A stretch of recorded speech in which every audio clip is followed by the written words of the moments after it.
Hi friend, small step में आपका स्वागत है। मैं पुष्कर ओझा आज आप लोगों के लिए लेकर आया हूं कॉमर्स से जुड़ी कुछ महत्वपूर्ण प्रश्नों को जो कि आगामी प्रतियोगी परीक्षाओं के लिए उपयोगी और महत्वपूर्ण है, जैसे कि MCom entrance, BCom entrance, UGC NET, GIC, PGT, TGT. हमारा आज का टॉपिक है लेखांकन भाग 2 यानी अकाउंटिंग पार्ट 2। चलिए अपना वीडियो स्टार्ट करते हैं और देखते हैं। हमारा आज का पहला प्रश्न है, प्रत्यायोजन में क्या शामिल होता है? तो इसका आंसर है प्रत्यायोजन में कर्तव्य को शामिल किया जाता है। चलिए इसी श्रृंखला में हम अपने अगले प्रश्न की ओर आगे बढ़ते हैं और देखते हैं। हमारा अगला प्रश्न है, ध्यान का सिद्धांत किससे संबंधित है या किसने दिया है? तो इसका आंसर है ग्रेकुनास ने दिया है। चलिए इसी श्रृंखला में अपने अगले प्रश्न की ओर आगे बढ़ते हैं और देखते हैं। हमारा अगला प्रश्न है, अपवाद के सिद्धांत का प्रतिपादन किसने किया है या किसने किया था? तो इसका आंसर है F.W. टेलर ने किया था। चलिए इसी श्रृंखला में अपने अगले प्रश्न की ओर आगे बढ़ते हैं और देखते हैं। हमारा अगला प्रश्न है, भारार्पण की प्रक्रिया कैसी मानी जाती है या कैसी मानी जाती है? तो इसका आंसर है ऊपर से नीचे की ओर श्रृंखला में मानी जाती है। चलिए इसी श्रृंखला में हम अपने अगले प्रश्न की ओर आगे बढ़ते हैं और देखते हैं। हमारा अगला प्रश्न है, क्रियात्मक विभागीयकरण का सुझाव किसने दिया था? तो इसका आंसर है क्रियात्मक विभागीकरण का सुझाव उर्विक ने दिया था। चलिए इसी श्रृंखला में हम अपने अगले प्रश्न की ओर आगे बढ़ते हैं और देखते हैं। हमारा अगला प्रश्न है, एक संगठन में पर्यवेक्षक की क्या स्थिति होती है या क्या भूमिका होती है? तो इसका आंसर है फ्रंट लाइन प्रबंधक की भूमिका होती है। चलिए इसी श्रृंखला में हम अपने अगले प्रश्न की ओर आगे बढ़ते हैं और देखते हैं। हमारा अगला प्रश्न है, संगठन प्रबंध की आधारशिला है, यह कथन किसका है या यह कथन किसने दिया है? तो इसका आंसर है लासबरी फिश ने। चलिए इसी श्रृंखला में हम अपने अगले प्रश्न की ओर आगे बढ़ते हैं और देखते हैं। हमारा अगला प्रश्न है, अपवाद द्वारा प्रबंध किसकी तकनीक मानी जाती है? तो इसका आंसर है अपवाद द्वारा प्रबंध नियंत्रण की तकनीक मानी जाती है। चलिए इसी श्रृंखला में हम अपने अगले प्रश्न की ओर आगे बढ़ते हैं और देखते हैं।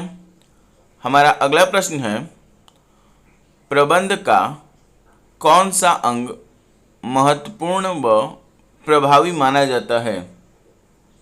तो इसका आंसर है प्रबंध का जो अंग है नियोजन, उसे महत्वपूर्ण और प्रभावी माना जाता है। चलिए इसी प्रश्न के साथ हम अपना अगला प्रश्न देखते हैं। हमारा अगला प्रश्न है, हेनरी फ्योल के अनुसार प्रबंध के कितने कार्य होते हैं? तो इसका आंसर है हेनरी फ्योल के अनुसार प्रबंध के 5 कार्य होते हैं। चलिए इसी श्रृंखला में हम अपने अगले प्रश्न की ओर आगे बढ़ते हैं और देखते हैं। हमारा अगला प्रश्न है, आधुनिक विद्वान की संज्ञा किसे दी गई है या आधुनिक विद्वान के नाम से किसे जाना जाता है? तो इसका आंसर है आधुनिक विद्वान के नाम से हेनरी फ्योल को जाना जाता है। चलिए इसी श्रृंखला में हम अपने अगले प्रश्न की ओर आगे बढ़ते हैं और देखते हैं। हमारा अगला प्रश्न है, लेखांकन मानक 10 किस स्थायी संपत्ति से संबंधित है? तो इसका आंसर है लेखांकन मानक 10 भूमि से संबंधित है। चलिए इसी श्रृंखला में हम अपने अगले प्रश्न की ओर आगे बढ़ते हैं और देखते हैं। हमारा अगला प्रश्न है, आग लगने के कारण सामग्री की हानि को लागत लेखांकन में क्या मानते हैं या क्या माना जाता है? तो इसका आंसर है उसे असामान्य हानि माना जाता है, एबनॉर्मल लॉस माना जाता है। चलिए इसी श्रृंखला में हम अपने अगले प्रश्न की ओर आगे बढ़ते हैं और देखते हैं। हमारा अगला प्रश्न है, कौन सा कार्य प्रबंध का प्राथमिक एवं आधारभूत कार्य माना जाता है? तो इसका आंसर है नियोजन को चलिए इसी श्रृंखला में अपने अगले प्रश्न की ओर आगे बढ़ते हैं और देखते हैं। हमारा अगला प्रश्न है, अदृश्य नियोजन मान्यताओं में क्या शामिल होता है? तो इसका आंसर है, अदृश्य नियोजन मान्यताओं में ख्याति, कर्मचारी मनोबल और ईमानदारी, ये तीनों सम्मिलित होता है। चलिए इसी श्रृंखला में अपने अगले प्रश्न की ओर आगे बढ़ते हैं और देखते हैं। हमारा अगला प्रश्न है, राष्ट्रीय चर में क्या शामिल होता है? तो इसका आंसर है, राष्ट्रीय चर में राजकोषीय नीतियाँ, राष्ट्रीय आय और सरकारी नीतियाँ, ये सभी शामिल होती हैं। चलिए इसी श्रृंखला में अपने अगले प्रश्न की ओर आगे बढ़ते हैं और देखते हैं।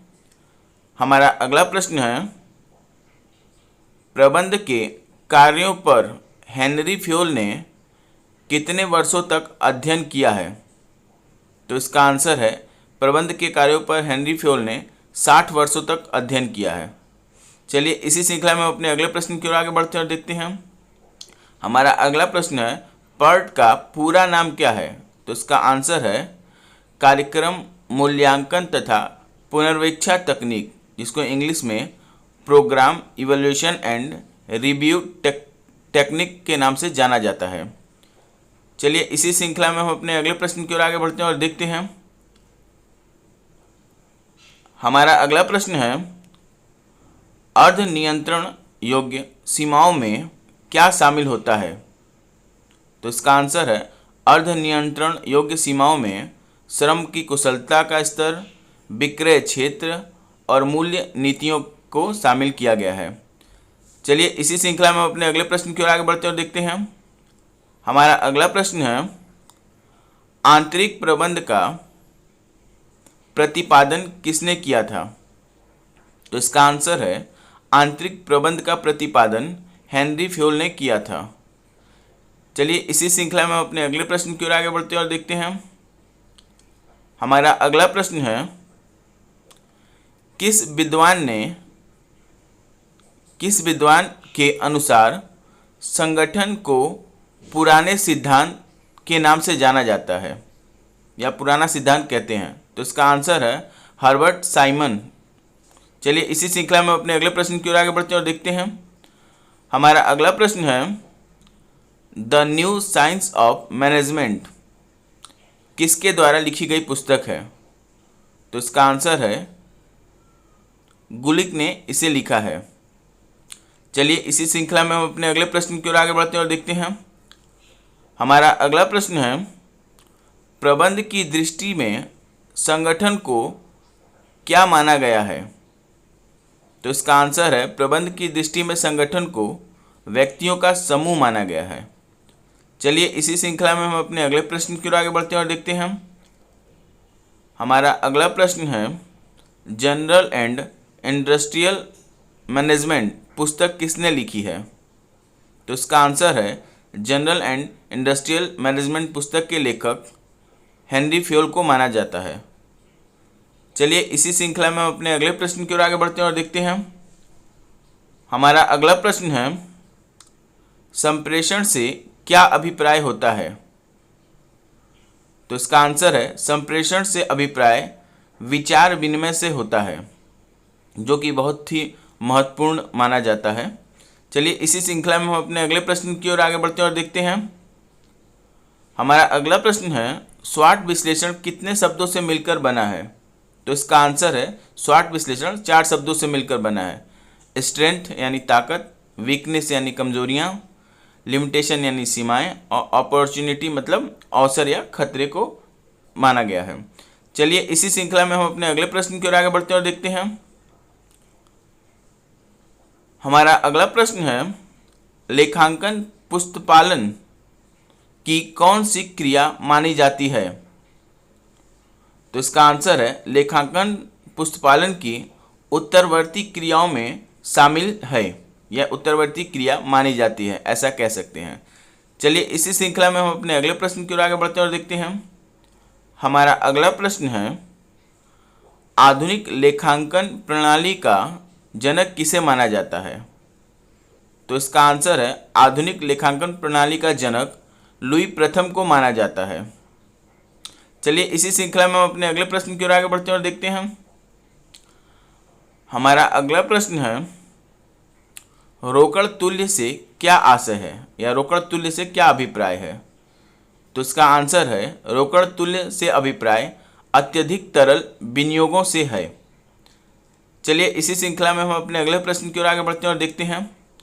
हमारा अगला प्रश्न है, institute of cost and workers accountants का पंजीकरण कब हुआ या कब किया गया? तो इसका आंसर है 1944 ईस्वी में, 1944 में। ऐसे महत्वपूर्ण प्रश्नों के लिए मेरे चैनल को लाइक, सब्सक्राइब और शेयर जरूर करें। और हाँ मित्रों, बेल आइकन दबाना न भूलें, जिससे कि मेरी नई वीडियो की अपडेट आपको मिलती रहे। हम इसी तरह महत्वपूर्ण प्रश्नों की श्रृंखला आपके समक्ष लेकर प्रस्तुत होते रहेंगे। धन्यवाद।